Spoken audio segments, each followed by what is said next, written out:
don't have to do what you say, sir. 5. That's like saying you're talking from somebody else. So here we are again. Here we are. We're not able to get through your initial hearing. I'm not here for a murder trial, sir. I'm here for a possession charge. And I know why you're here. Pushed on a March 20th case that I have. All right, Mr. Clymer put me. I'm holding you in contempt. Okay, that's fine, sir. I'm sentencing you. That's fine. You're going to see. I'm sentencing you to 30 days in the Porter County Jail. Fuck you, dude.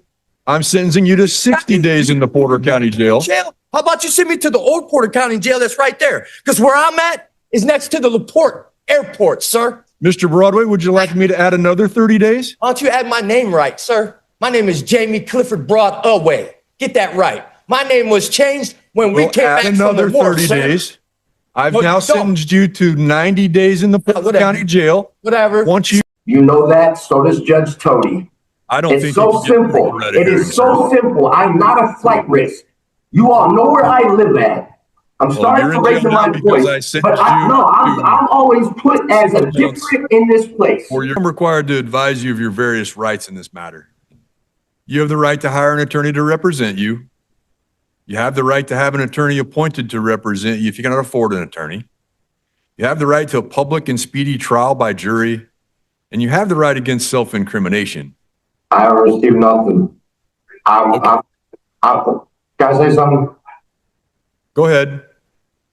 This case that you're talking about is a summons for March 20th. We're not even talking about why I'm here when I got transferred. That's what I don't understand. That's why I fired off at you. Yeah, I understand, Mr. Broadway. Like I explained the first time we met, the summons went out, but because you were already in jail, they wanted to make things convenient. So they just wanted me to do the initial hearing while you were already in custody, which was fine with me. So the February, what was it? 20th or whatever date the summons date was, that was vacated. March 20th. So you don't have to be here on March 20th. That date was vacated. That means your speedy trial is something that I'm still talking about why I'm here. From Speedway and the possession charge was Clymer transferred me to you for that charge. And none of that is being discussed right now. I have 3 different cases going on. I got a Tody's case with false informing, and we got pulled. We didn't even get pulled over. We ran out of gas, and they said they were going to help us. And then now I came here, got re-OR'd, and I'm supposed to say, so I just want to go home, sir. And we can do this. Broadway. You keep doing a couple things which you need to stop doing. One is that you keep talking about your defenses out loud in front of the prosecutor. You should not do that. You should only talk to about your defenses in front of your attorney.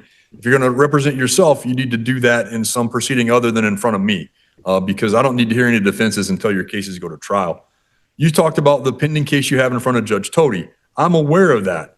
You've got the pending matter in front of Judge Tody. That's why when I'm done with the hearings that I have to complete with you today, I'm going to transfer your case to Judge Tody because he's got cases. Also, Judge Clymer transferred your case to me. I should never have had that case. It should have gone to Judge Tody because he's got the pending case, the first pending case. Okay. I understand that thing. You were in jail already on F61636, which was the case that came to me from Judge Clymer, right? No, I was not. You were. They arrested you. You were in jail. Sir, I got a summons by the officer. He told me that he was not going to press charges against me if I returned said package. I did that. Okay. I'm talking about one case. You're talking about the other case. But in any event, you're talking about the March 20th package. I'm in here for Speedway taking food out of Speedway and having a box that was in my pocket that I found. That may have been why you were arrested, Mr. Broadway, and I'm not going to disagree with you. That may have been why you were arrested on F61636. You were already in jail for that, and then they saw that you needed to have the initial in F6133, and to make matters easy, they brought you in front of me last Thursday so we could do the initial hearing on that. But that's not stating why I'm here. This case, why I'm here, is not what you're talking about.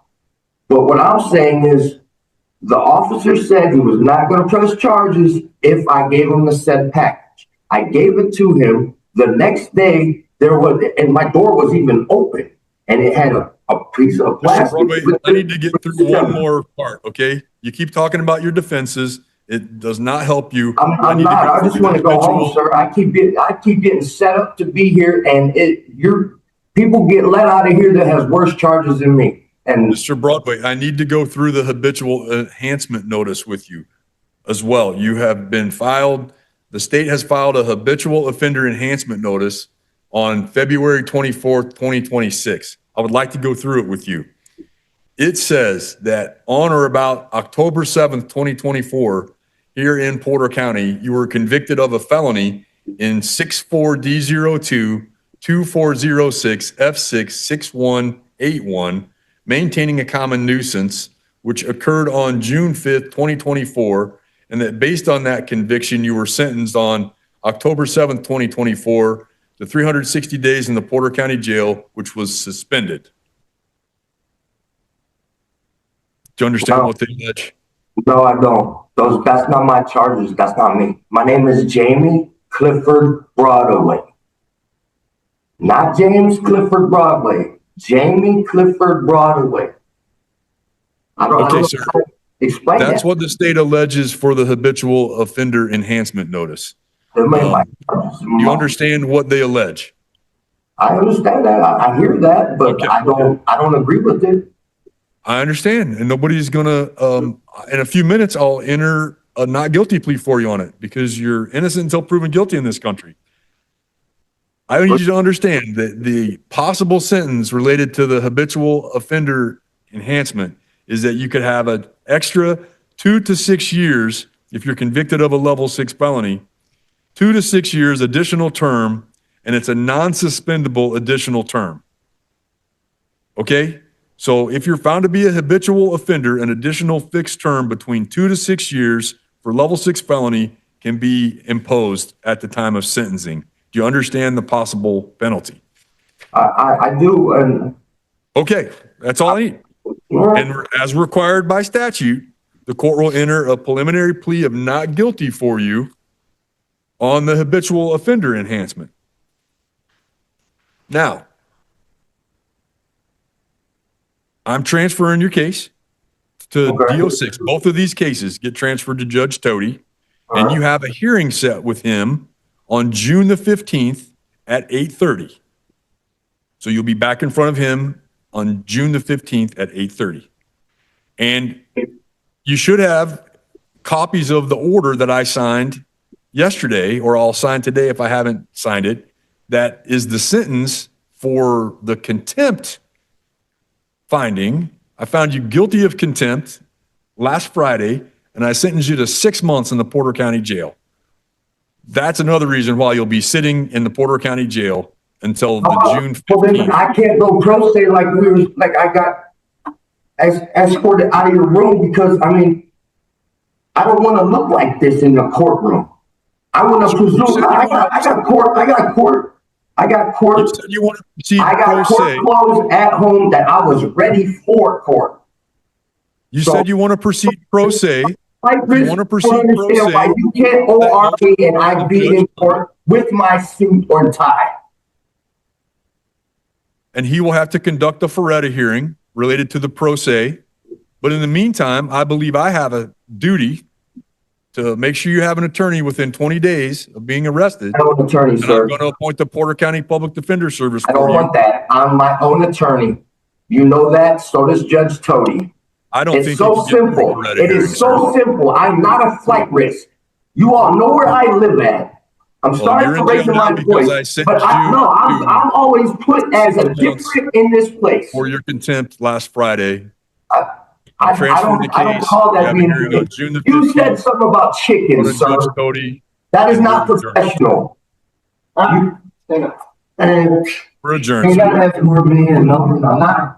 Today's courtroom scene was a perfect example of how attitude can sometimes create bigger problems than the original charge itself. What started as a routine court hearing quickly turned into a lesson about respect, patience, and self-control.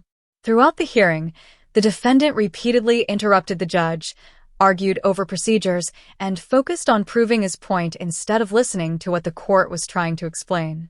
The judge, on the other hand, made it clear that the purpose of the hearing was not to debate every detail of the case. The court was simply trying to move the legal process forward and ensure that the defendant understood his rights, the charges against him, and the consequences he could face. One of the biggest moments in this case was when the defendant's behavior led to contempt findings and additional jail time. Whether you agree with the judge or not, this situation highlights an important reality. How you conduct yourself in court can have a major impact on the outcome. Many people believe that arguing louder or refusing to cooperate will help their case. But in most situations, the opposite is true. Courts expect respect, professionalism, and a willingness to follow the process. This hearing also reminds us that every decision has consequences. A few moments of anger, frustration, or disrespect can lead to outcomes that are far more serious than the original issue. At the end of the day, the courtroom is not just a place where laws are enforced. It is also a place where personal responsibility is put to the test. The real question is, was the defendant simply standing up for himself, or did his own behavior make his situation worse? Let us know what you think in the comments below. Was the judge fair, or was the punishment too harsh?